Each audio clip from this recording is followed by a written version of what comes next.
Greetings to you all. I hope you are okay. We come back today, we meet again today to continue with our course. Today we shall be tackling lesson number 8, and we shall still be talking about tactics to counter terrorism. But before we go deep into the tactics, we need to talk about CBRN, and I hope this term is familiar to you as a security professional. You have heard this term, I think, several times. CBN, if I may say, to me stands for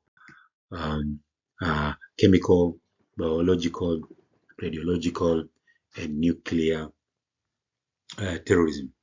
Has long been a concern, but not as great today as it was 10 years ago. Not as greater today as it was 10 years ago.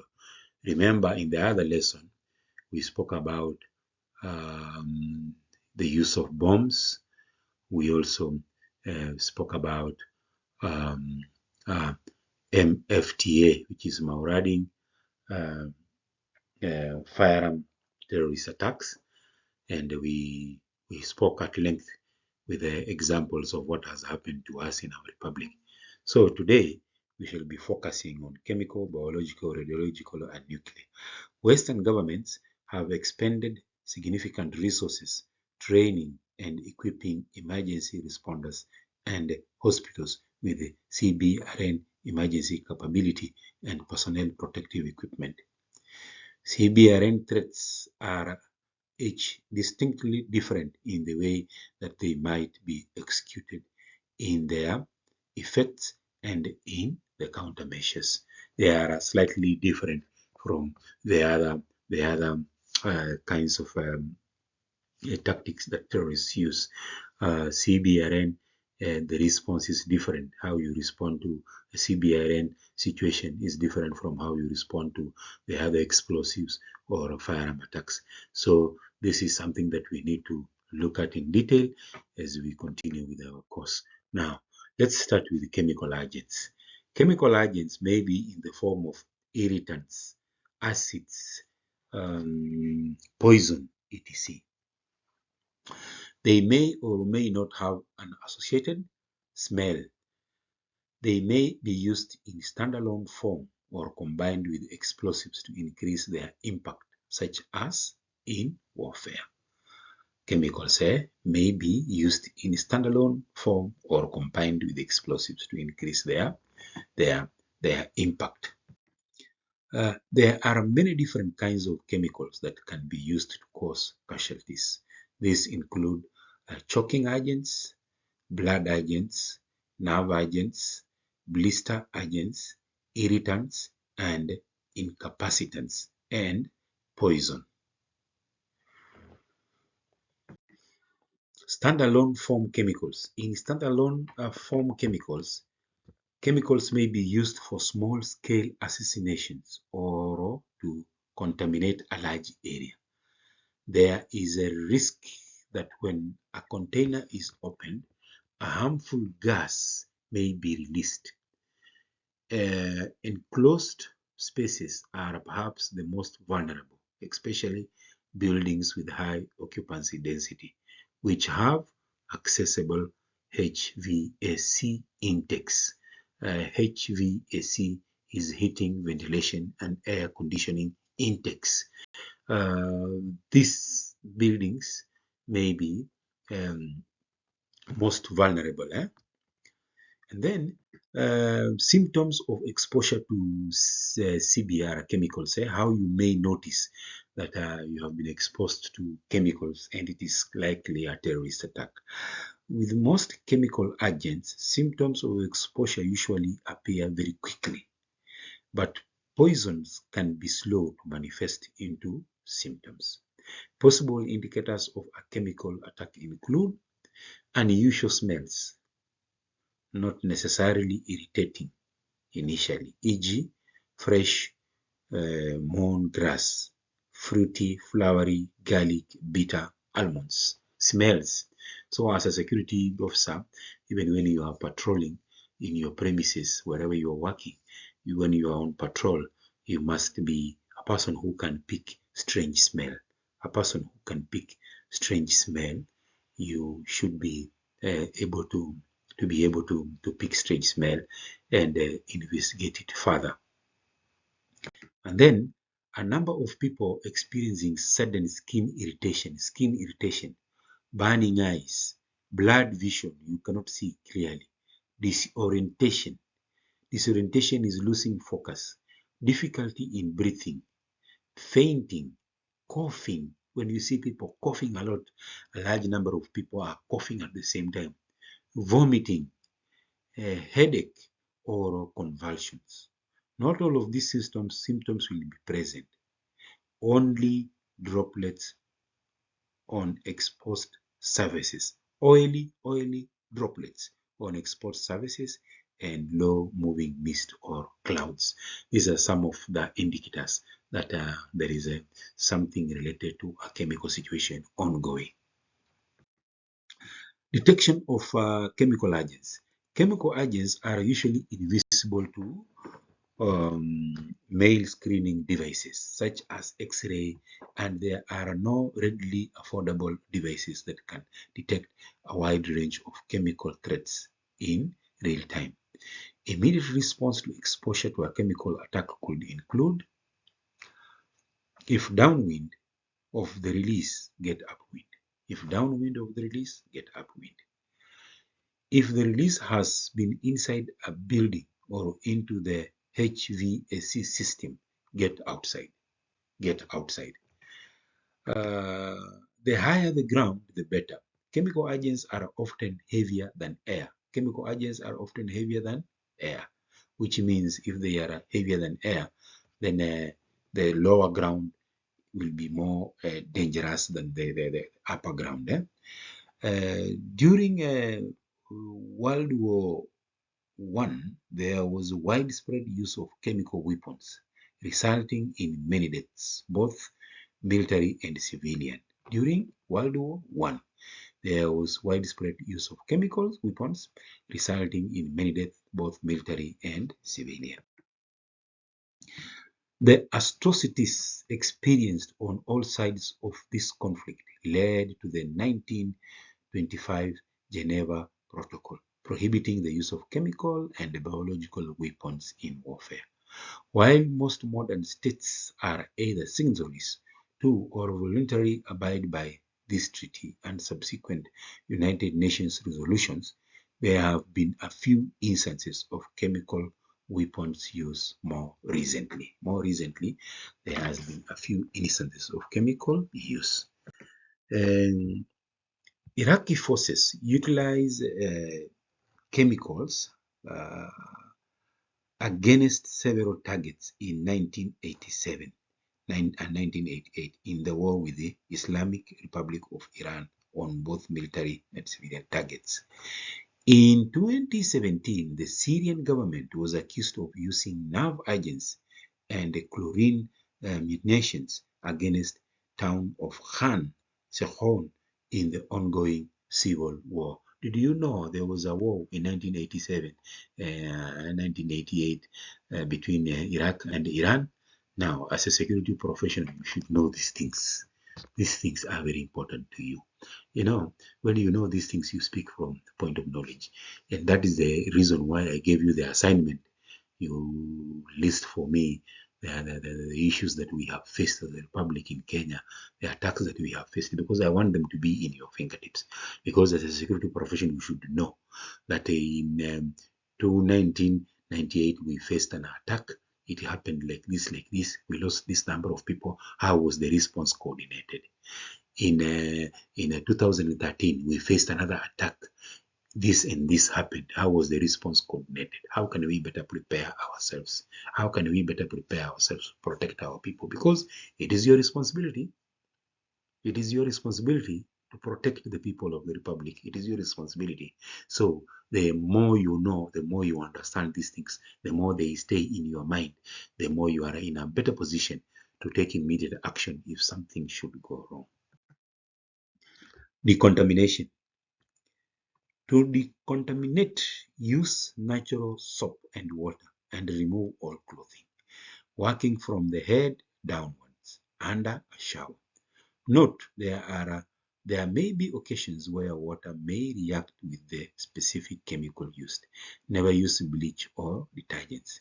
Affected individuals should be assisted in their immediate decontamination, and under no circumstances should their hands touch their face. Biological agents. We have completed chemical agents. Biological agents. Biological agents are generally bacteria, viruses, and toxins. Examples of fatal bacterial agents include anthrax and plague. Examples of fatal virus agents include smallpox and Ebola, Uganda. Toxins include botulinum and ricin. Ebola usually originates from Democratic Republic of Congo or Uganda. I think it is both countries, but I'm not very sure, but I think it is Uganda and maybe Democratic Republic of Congo. Please check on that.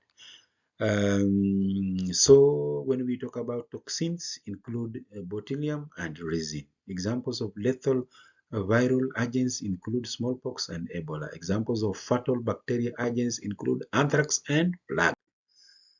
The threat from biological agents generally comes in two forms: person-to-person spreading of an infectious disease, and then biological contaminant, which affects persons exposed directly to the agent or the contaminated object, e.g., food, water, mail, etc. Anthrax bacteria is one example. Resin poison is another. So the threat from biological agents generally comes in two forms: person-to-person spreading of an infectious disease, and a biological contaminant, which affects person exposed directly to the agent. You a little bit scary. This is bacteria and the viruses. This one you can see. They look scary in themselves. They look like the things that have been happening to us, the COVID-19, which is still ongoing. It is not over. In some countries, people are still being affected by this pandemic. And even here in the US, some areas, people are still using masks. And occasionally you hear somebody has passed on because of this situation. So it is still really still not very clear how it all started. I understand the United Nations and even the US government and even the UK government, they are investigating the cause on how this virus came to be. So it is still under investigation, but it was a very sorry situation for most of the people. Forms of biological agents. A biological attack could take the form of mail contamination, food or water poisoning, or the spread of infectious disease. Infection is usually by inhalation of aerosolized particles, ingestion of contaminated food and drink, broken skin injection, and touching the face. Touching the face. Now, biological agents could be delivered by contaminated objects or as spores, perhaps in the form of powder. Anthrax is, of course, and the most notorious. Anthrax. There has been several attacks using anthrax, even here in the United States. Some agents, such as anthrax, require a person to come into contact with spores. Others infect by person-to-person contact. With most biological agents, the symptoms usually take hours or days to develop, meaning that once the diagnosis has been made, many people may be infected because it takes time for the symptoms to manifest. Now, there may be no immediate indication of release of a biological agent, as they are usually colorless and odorless. They don't smell. and are invisible to male screening devices such as X-ray. There are no readily affordable devices that can detect biological agents. This task is always left to the specialist laboratories. Terrorists use biological agents because they are often difficult to detect, and the illness onset may be delayed for hours to days, increasing dispersal. The challenge with this kind of bioweapons is that they may affect both enemy and friendly forces and do not disseminate between combatants and civilians. They don't discriminate. Maybe that is why the reason terrorists are yet to use these weapons, because it affects them also. But you know, terrorists, when we talk about suicide terrorism, then they don't care whether it is going to affect them or not. They will continue with their tactics. They will continue with their triangle to try and threaten and use violence against B to force C to abide by their ideologies or to meet their demands. In the last 100 years, the United States and the international community have experienced multiple acts of bioterrorism which have targeted civilians.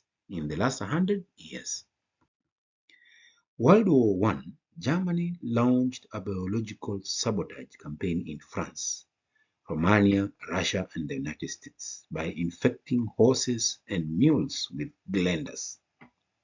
World War II, Japanese biological weapons attacks in China, testing botulinum, anthrax, and plague. And in 1972, recently, two college students, Allen Schwander and Stephen Pera, were arrested for planning to poison the Chicago water supply with the typhoid bacteria. So you can see biological weapons have been used the last 100 years. There has been situations where biological agents have been used in war, remember, not in terrorism, in war. We are talking about it because there's an act whereby also it can be used as a terrorism. Remember, there's also political terrorism. In 1979, anthrax leak from chemical weapons research facility, Soviet Union.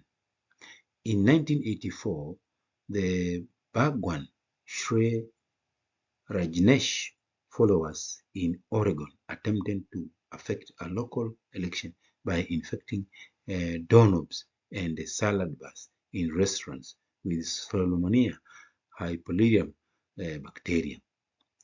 In 1993, Aung Shurienko religious group released anthrax in Tokyo. In 2001, anthrax list of infections, anthrax were delivered to news media offices and the US Congress.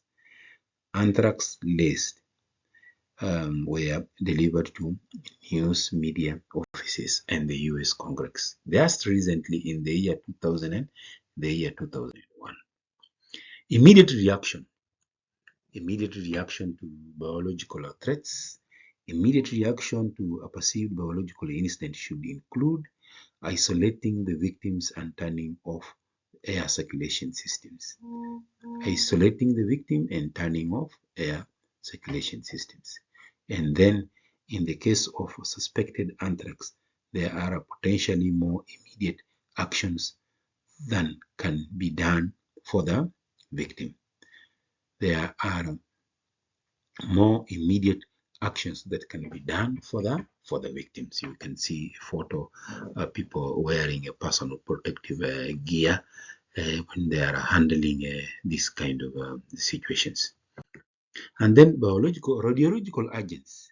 Radiological agents can be delivered in two main ways: as a contaminant, perhaps in food, water, or by itself in the form is usually powder or granular and has no smell, combined with explosives to produce a radiological dispersal device, RDD, a so-called dirty bomb.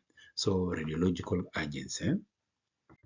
The impact will be greater than from the use of explosive material alone because of the contamination of people and buildings that occurs from the spread of the radioactive material. Like biological agents, the symptoms of exposure to radiological agents usually take hours or days to develop. Response to radiological agents. Exposure to radiological agents, if not fatal in the short term, may result in significantly increased risk of later contracting cancer. Radiological agents are usually invisible to male screening equipment such as X-ray, but they are inexpensive devices that can detect the presence of radioactivity in real time. Immediate reactions to a suspected dirty bomb explosion include immediate evacuation or, if not possible, sheltering in a room and trying to seal with anything available, e.g. tape. In such explosive threat scenarios, most of the harmful radiation will be ingestible airborne particles rather than penetrative gamma radiation. Nuclear. To date, other than the dropping of nuclear bombs by the United States to end World War II, there have been no acts of nuclear attacks or nuclear terrorism. But remember, there is a war that is ongoing between Russia and Ukraine, and there is a threat that Russia, President Putin, is likely to use nuclear weapons. I don't think he will because of the situation that is before him. But remember, this is a very unpredictable person.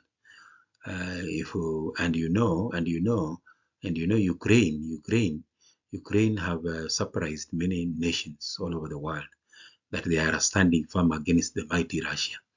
So if it is likely to show that Russia is likely to lose this war, then be warned that a nuclear situation may occur. The possibility of terrorist organizations using nuclear is considered plausible as terrorists could acquire a nuclear weapon. Nuclear terrorism is an act of terrorism in which a terrorist organization detonates a nuclear device. Now, however, despite thefts of small amounts of official material, there is no credible evidence any terrorist group has succeeded in obtaining the necessary multi-kilogram critical mass amounts of weapons-grade plutonium required to make a nuclear weapon. To date, the only use of nuclear weapon is armed conflict occurred in 1945 with the American atomic bombings of Hiroshima and Nagasaki. On August 6, 1945, a uranium gun-type device, codenamed Little Boy, was detonated over the Japanese city of Hiroshima. So far, these nuclears have only been used in war, but there has not been any indication that terrorists are likely to acquire these weapons and use them. Now, effects of a single nuclear explosion. I just want to open your mind a little bit on what happens with the nuclear explosion. Any nuclear explosion creates radiation, heat, and blast effects that will result in many quick fatalities. Fatalities are death. Direct radiation is the most immediate effect of the detonation of a nuclear weapon. Direct radiation. It is produced by the nuclear reactions inside the bomb and comes mainly in the form of gamma rays and neutrons. Direct radiation lasts less than a second, but its lethal level can extend over a mile in all directions from the detonation point of a modern-day nuclear weapon with explosive yield equal to the effect of several hundred kilotons of TNT. Microseconds into the explosion of a nuclear weapon, energy released in the form of X-ray hits the surrounding environment, forming a fireball of superheated air. Inside the fireball, the temperature and the pressure are so extreme that all matter is rendered into a hot plasma of bare nuclei and subatomic particles, as is the case in the sun's multi-million degree core. If you read these things, they are very interesting. I read another book. I have another book that I am reading. It is this book. When I get time, I'll show you this book. It's a very nice book. It's about terrorism. These things are very interesting. If you have a desire to learn more about these things, read novels, read articles, read magazines, read these stories, what is happening in the world, what happened in World War One, what happened in World War Two. Read about the. I'll send you. I have even a long report, the 911 Commission report, the investigation of 911 Commission report, that has got also very nice information. If you read, you'll be amazed at how the world works and how terrorism is investigated and how these things are staged and what goes on into planning and the actual commission of these crimes. If you read these things, it is a very interesting. You can even watch videos on YouTube. You can even discover a lot of information about these things. I'm telling you this because as a security professional, you should know these things. There will come a time when you are a security manager, when you are a security director, and during forums you have where people are discussing these things, you should be able to also talk. So you don't just stay in these forums and you are a leader and you are a security manager and you are quiet and people are discussing these things.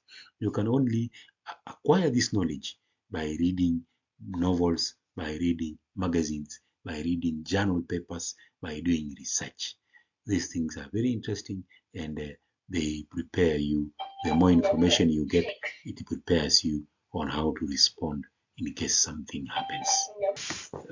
So you can imagine what happens with this situation, and then the fireball following the the airburst explosion of a 300 kiloton nuclear weapon. You can read further. Please read further on that for a few minutes.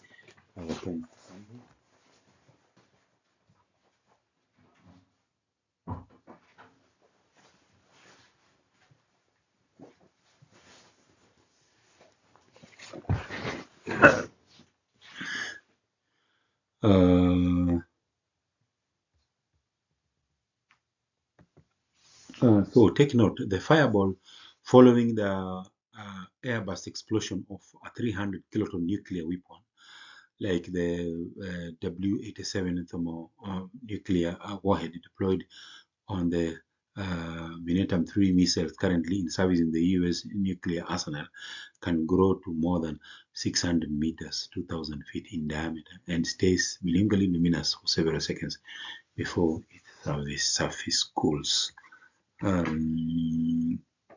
Also, um, the light radiated by the fireball's heat, accounting for more than one-third of the thermonuclear weapon's explosive energy, will be so intense that it ignites fires and causes severe burns at great distances. The thermal flash from a 300 kiloton nuclear weapon could cause first-degree burns as far as 13 kilometers, 8 miles from ground zero. Ground zero is from the detonation point. It will travel and cause burns and the circumference of 13 kilometers, or faster, 13 kilometers, which is quite a very long area. Also, just to mention to you briefly about these things, I just want you to understand the blast wave, which accounts for about half of the bomb's explosion energy, travels initially faster than the speed of sound, but slows rapidly as it loses energy by passing through the atmosphere. Uh, you can see uh, because the radiation supersedes the atmosphere around the fireball. Air in the surroundings expands and is pushed rapidly outward, creating a shock wave that pushes against anything along its path and has great destructive power. Just imagine if terrorists got hold of nuclear weapons. Just imagine, just imagine if Al-Shabaab group got hold of nuclear weapons. And they are currently very bitter uh, against us. We are in deep situation with them. So we just imagine if they got hold of a nuclear weapon, then it will not be um, something to talk about. It will be something dangerous. Recovery. The UK Cabinet Office 2010 cautions that contamination makes recovery from CBRN attack significantly more challenging than recovery from other terrorist actions. Contamination. The cleanup process may be protected as well as unfamiliar and untested. So the UK Cabinet Office 2010 cautions that contamination makes recovery from a CBRN attack significantly more challenging than recovery from other terrorist actions. The cleanup process may be protracted as well as unfamiliar and untested. And also, I want to mention briefly about access to weapons of mass destruction. The prospect of non-state actors, including terrorists and their supporters, gaining access to and using weapons of mass destruction, chemical, biological, radiological, and nuclear CBRN materials is a serious threat to international peace and security. Um, over the years, terrorist groups have tested new ways and means to acquire and use more dangerous weapons to maximize damage and incite terror, including weapons incorporating CBRN materials. We just have to be careful. We have to continue learning about these things. We have to continue developing our knowledge. The government is so far doing very good work. I always appreciate our forces, and you can see that the response to, for example, to Westgate was not very well managed, but we learned the lessons, and our people went into a lot of trainings, acquired a lot of material, and that is why you saw the response to 262 was at least well managed in terms of saving life.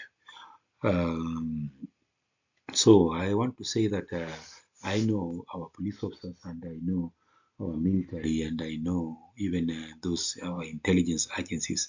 They are honestly they are doing a wonderful job, and I appreciate them. Um, with advancements being made in technology and the expansion of legal and illegal commercial channels, including on the dark web, some of these weapons have become increasingly accessible. Just note that some of these weapons have become increasingly accessible. And then also, some of these weapons have become increasingly accessible. Also, the UN has a strategy for ensuring these weapons will not fall into the hands of terrorists. The UN General Assembly adopted by consensus the UN Global Counterterrorism Strategy. Please, if you can read this material also, you will get a little bit more deeper information regarding what is happening all over the world. The strategy is a unique global instrument to enhance national, regional, and international efforts to counter terrorism. The General Assembly reviews the strategy every 2 years, making it a living document and attuned to member states' counterterrorism priorities. I wish some of you can find their way and join the UN as a security professionals. It is a very interesting working for the United Nations. I hope some of you can just find your way and join the United Nations. It's very interesting. I have a friend of mine called Solomon Ayodi. Solomon Ayodi, we used to work together in the Air Force at Laikipia Air Base. We were both mechanical technicians, and he works for the UN. I also have another guy who was working for um, yes, 50 ACB. It was called 50 Air Battalion, the base that Bakassi, where they use the small YY helicopters. He was also called Waweru. Waweru also joined the United Nations, and they are doing very well.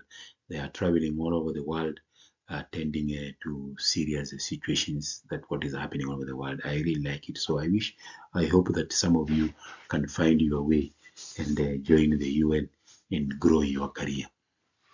Those are the opportunities you should explore.